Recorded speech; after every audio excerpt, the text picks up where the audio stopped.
নমস্কার বন্ধুরা, একটা দারুণ গুরুত্বপূর্ণ খবর বিবেকানন্দ মিশন হাই স্কুলের তরফ থেকে। দেখো, রেসিডেন্সিয়াল টিচার এবং নন রেসিডেন্সিয়াল টিচার উভয় ক্যাটাগরিতে কিন্তু বিভিন্ন বিষয়ে শিক্ষক শিক্ষিকা নিয়োগ করা হচ্ছে। তার পাশাপাশি অশিক্ষক কর্মীও কিন্তু নিয়োগ করা হচ্ছে। সম্পূর্ণ ডিটেলস আমরা এই ভিডিওর মারফত জেনে নেব। প্রথমে স্কুলের ঠিকানাটা আমরা দেখে নিই। দেখো, স্কুলটি কিন্তু পাঁশকুড়া পূর্ব মিদনাপুরে অবস্থিত। এছাড়া এই যে বিজ্ঞপ্তিটির ক্ষেত্রে মেনশন করে দেওয়া রয়েছে যে 17ই মার্চে অর্থাৎ সকাল 11টার সময় সম্ভবত ইন্টারভিউ নেওয়া হবে। অর্থাৎ শুধুমাত্র ইন্টারভিউর মারফতই কিন্তু রিক্রুট করা হচ্ছে, এমনটি কিন্তু এখানে বলা হচ্ছে। তোমাদের কোনো কোয়েশ্চেন যদি থাকে অবশ্যই স্কুলের ফোন নাম্বারে একবার কল করে তোমরা জিজ্ঞাসা করতে পারো। কিন্তু তার আগে তোমরা যে আবেদন করবে সেক্ষেত্রে বলে দেওয়া রয়েছে যে বিষয়গুলিতে ভ্যাকান্সি রয়েছে সেই বিষয়গুলি হলো ইংরেজি, অঙ্ক, হিন্দি, ভূগোল, বাংলা, কেমিস্ট্রি এবং বায়োলজি। এই প্রত্যেকটি বিষয়ে ভ্যাকান্সি দেখা যাচ্ছে। কটি করে ভ্যাকান্সি সেটা মেনশন করে দেওয়া নেই, একটি বা দুটি এইভাবেই ধরে আমাদের এগোতে হবে। আর মিনিমাম কোয়ালিফিকেশান এখানে বলে দেওয়া রয়েছে, গ্র্যাজুয়েশন কমপ্লিট করে থাকতে হবে। বিএডের কথা কিন্তু মেনশন করে দেওয়া নেই।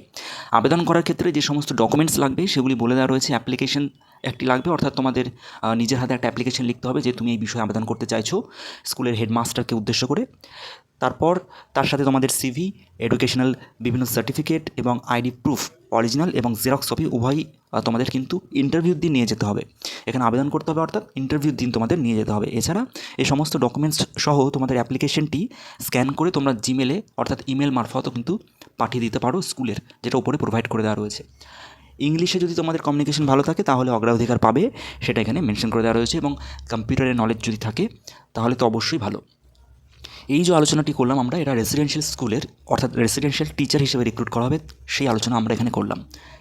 এছাড়া ডে স্কলার সেকশনের জন্যও ভ্যাকান্সি প্রকাশিত হয়েছে, সেটা একবার দেখে নাও।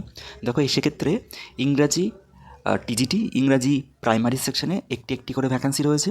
তাছাড়া নার্সারি টিচার পদে একটি ভ্যাকান্সি রয়েছে এবং কাউন্সিলর বা টিচার পদে সাইকোলজির জন্য একটি ভ্যাকান্সি রয়েছে।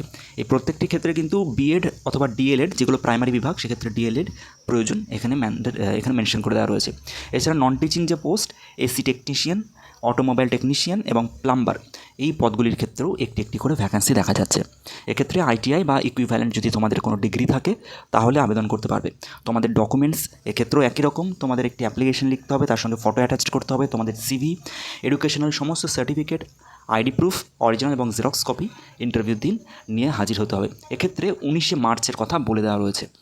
তোমরা ইন্টারভিউতে যখন পার্টিসিপেট করবে তার আগে অবশ্যই ইমেল মারফত কিন্তু তোমাদের ডকুমেন্ট পাঠিয়ে রাখতে পারো, তোমাদের হেল্পের জন্য, পরবর্তীকালে যাতে কোনো রকম সমস্যা না হয় ইন্টারভিউতে গিয়ে। রেসিডেন্সিয়াল ভ্যাকান্সির আমরা দেখলাম, সেটার ইন্টারভিউ ডেট কিন্তু এখানে বলে দেওয়া ছিল 17ই মার্চ, আর এটা বলে দেওয়া রয়েছে 19শে মার্চ। সুতরাং বন্ধুরা, দুটো যে আলাদা আলাদা ভ্যাকান্সি আমরা দেখতে পাচ্ছি এবং বেশ ভালো মানেরই ভ্যাকান্সি দেখতে পাচ্ছি। তোমাদের বিষয় যদি থাকে এবং নন টিচিংও তোমরা যদি ফিট করো তাহলে অবশ্যই, তোমাদের এডুকেশনাল কোয়ালিফিকেশন যদি ফিট করে তাহলে কিন্তু অবশ্যই তোমরা এখানে আবেদন করে দাও এবং ইন্টারভিউতে পার্টিসিপেট করো। আর তোমাদের কোনো রকম কোয়েশ্চেন থাকলে, অর্থাৎ প্রথম কোয়েশ্চেন এটাই হয় যারা দূর থেকে যাবে যে পূর্ব মেদিনীপুরে আমরা যাব, তো স্যালারির মান কেমন হবে, এরকম ধরনের কোয়েশ্চেন যদি থাকে তোমরা একবার স্কুলের কন্ট্যাক্ট নাম্বারে কল করে জিজ্ঞাসা করেই নিতে পারো, কোনো অসুবিধা নেই। কারণ এটা তোমাদের রাইট, কারণ তোমরা অত দূরে ইন্টারভিউ দিতে যাবে, দেখা গেল তোমাদের মনের মতো স্যালারি তারা প্রোভাইড করছে না, তাহলে তো বেকার যাওয়া হবে। আর যারা এক্সপিরিয়েন্স গ্যাদার করতে চাও ইন্টারভিউর জন্য তারা অবশ্যই পার্টিসিপেট করো। উইদাউট এক্সপেকটেশন চাকরি হয়ে গেলে তো অবশ্যই ভালো।